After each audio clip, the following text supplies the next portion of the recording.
A newborn baby is among 7 COVID-19 deaths at Wolfson Children's Hospital since the pandemic began. The infant was just 2 weeks old and died within 24 hours of another child at the hospital this week. They are among 4 children who lost their battle with COVID-19 during the latest surge of the Delta variant. And News4Jax reporter Jim Piggott is joining us outside the hospital on the South Bank. Jim, this is just so disturbing for parents and grandparents to hear.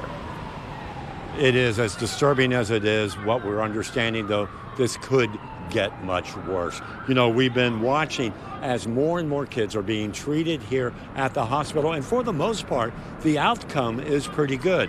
But with these cases, it just hasn't been, and that's a surprise to many people, including some doctors.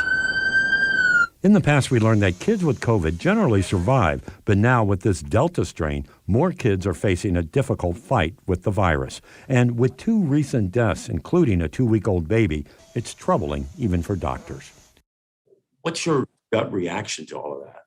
Yeah, it just nauseated. At the end of the day, I am a father of 3 young kids that can't get vaccinated because they're too young, right? So it's nauseating because they're not protected at this point. We learned of the 2 recent deaths at Wolfson through this online community meeting with doctors. It was then that Dr. Michael Gale of Wolfson's ICU talked about the 2 who died, but also talked about the other young patients. However, with this increased surge that we've seen recently, we have seen double the amount of children being hospitalized. Right now at Wolfson, 19 kids are in the hospital with COVID, and 4 of them are in the ICU. That number has been holding steady. But Dr. Rizza, who's not with the hospital, says it could get bad. What do you think we are going to see, I'd say, in the next month or 2? I mean, do you think we'll be devastated by what happens?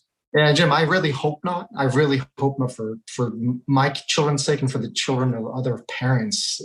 But if you look at the natural course of this disease, it's tricky, and I keep saying that because if I get infected today, if a child gets infected today, they may not have symptoms for the next 2 to 14 days.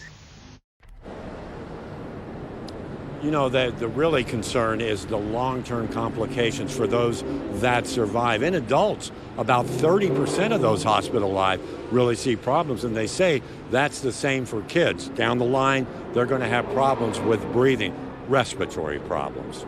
We're live at Wolfson's Children's Hospital. Jim Piggott, Channel 4, the local station.